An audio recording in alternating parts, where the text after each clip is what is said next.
कक्षा 11 के सभी विद्यार्थियों, आपकी जो एग्जाम है वो सुबह है, 19 मार्च का आपका पेपर है। ठीक है, मैं लगातार आपकी कोई कसर नहीं रखी है। आइए, ये आपका अंतिम मॉडल पेपर मैं आपको बताऊंगा। ठीक है, कहने का मॉडल पेपर है लेकिन है बड़ा ही दमदार, क्योंकि यहां पर देखिए कोई भी जानकारी जब मैं बताता हूं ना आपको, तो उससे पहले मैं खुद रिसर्च करता हूं। तो मैंने पाया कि ये आपको बताने लायक है। हाँ, इसमें से बहुत सारे क्वेश्चन आपको एग्जिट हुबहू आज के पेपर में देखने को मिलेंगे।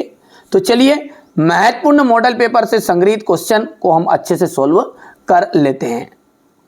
विराट के प्रति जिज्ञासा की भावना मिलती है छायावाद में। कविता आओ मिलकर बचाए में चिंता व्यक्त की गई है आदिवासी समाज की। भारतेंदु काल के नाटककार हैं शंभुनाथ सिंह। कुएं की खुदाई इस औजार से की जाती है, बंसोली से। पत्रकारिता लोकतंत्र का स्तंभ है, चौथा। निम्नलिखित में से विज्ञान संबंधी तकनीकी शब्द कौन सा है, नाभिक। देखो, कबीर ने जो बताया ना भगवान को, और भगवान को बताया है उसकी एक सत्ता बताई है, यानी कि भगवान क्या है, एक ही रूप का है, निराकार, ये कहा है इसने। कबीर काव्य में साधुकड़ी भाषा का प्रयोग कबीरदास जी ने ही किया है। मियाँ चारपाई पर बैठे बैठे क्या कर रहे थे, बीड़ी का मजा ले रहे थे। लेखक कुमार गंधर्व के अनुसार लता ने करुण रस के साथ अपेक्षाकृत उतना ही न्याय नहीं किया। डायरी नितांत व्यक्तिगत रचना है। काव्य का जो सौंदर्य है बढ़ाने वाला धर्म अलंकार है। आपका एक आलो आदरी हो जाएगा, बेबी हलदार। स्वलेखन, स्वलेखन जो है वो है आपकी डायरी। रश्मि रथी, रश्मि रथी का मिलान आ जाएगा आपका रामधारी सिंह दिनकर। और तो जो है ना आपका एक निपात शब्द है। और भाव पल्लवन को हम दूसरा नाम कहते हैं भाव विस्तार। ठीक है भैया, आप तो बढ़िया से करो कंप्लीट। देखिए ये तो आपका, ठीक है, ये तो आपका है ना सेट ए है ना, ये सॉरी सेट डी है। इससे पहले ना अपन सेट ए भी देख चुके हैं, ये रहा आपके सामने सेट बी, ये सेट सी है।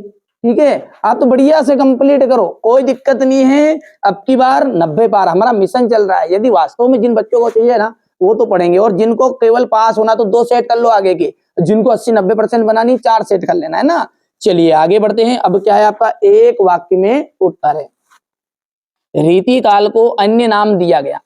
रीतिकाल जो है उसका अन्य नाम क्या है, श्रृंगार काल। क्या नाम है भैया, श्रृंगार काल। नेहरू जी के सवालों का जवाब किस व्यक्ति ने दिया, हट्टे कट्टे जाट ने। हट्टे कट्टे जाट। धरातल पर बहने वाले पानी को हम क्या कहते हैं भैया, पालर पानी नाम जानते हैं क्या, पालर पानी। पटकथा की मूल इकाई क्या होती है, दृश्य होती है। काव्य के कितने भेद हैं, 2। विस्तृत कलेवर वाले काव्य को क्या कहते हैं, महाकाव्य। जिसमें पूरा संपूर्ण रहता ना उसे अपन कहते हैं महाकाव्य। सूत्र रूप में कही गई बात को विस्तार से लिखना अथवा समझना क्या कहलाता है, भाव पल्लवन।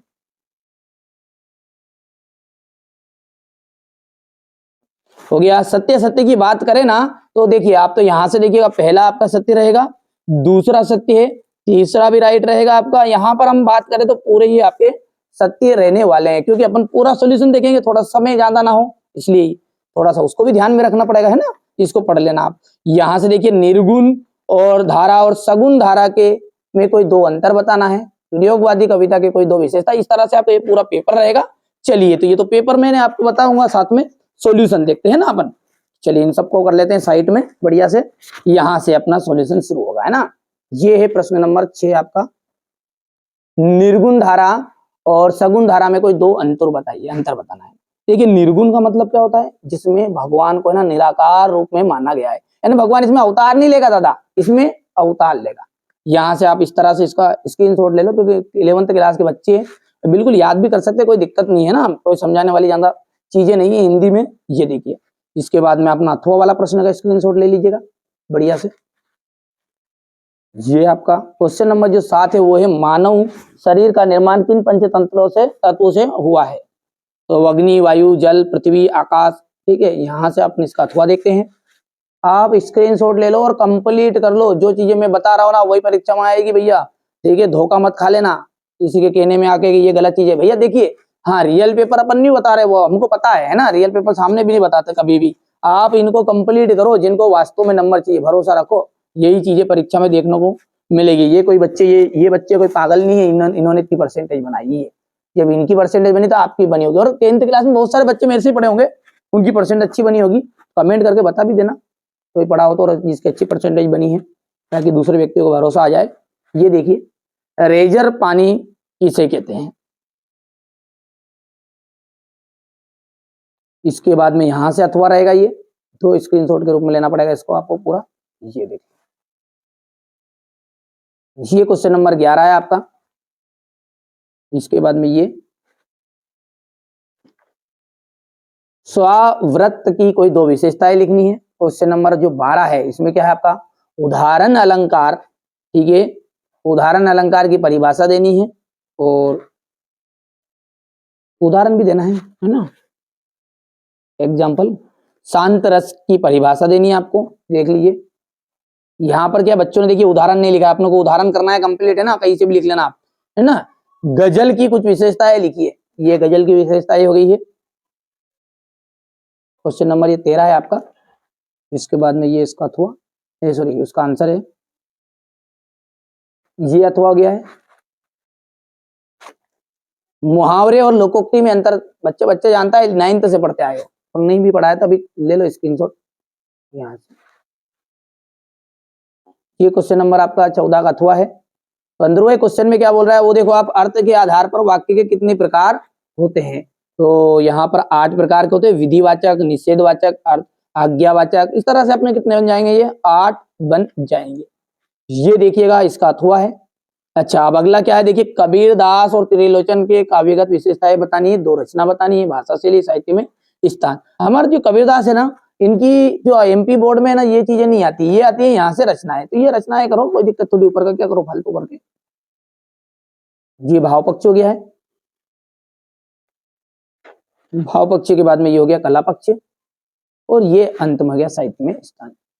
आगे बढ़ते हैं, तो त्रिलोचन जी का आ रहा है, एक स्क्रीनशॉट मान लो ताकि आपको पता चल जाए ये त्रिलोचन का रहेगा। इसका जीवन परिचय का कोई मतलब नहीं है, यहाँ से रचनाएं से लिखिएगा। ठीक है, रचनाएं, और इसके बाद में, ठीक है, रचनाएं के बाद में जाएगा भाव पक्ष, और ये कला पक्ष हो गया। इसके बाद में ये अंत में आपका जाएगा साहित्य में स्थान। ये प्रश्न क्रमांक 17 है। प्रश्न सोबती का जीवन परिचय देना आपको, ये हो जाएगा रचना।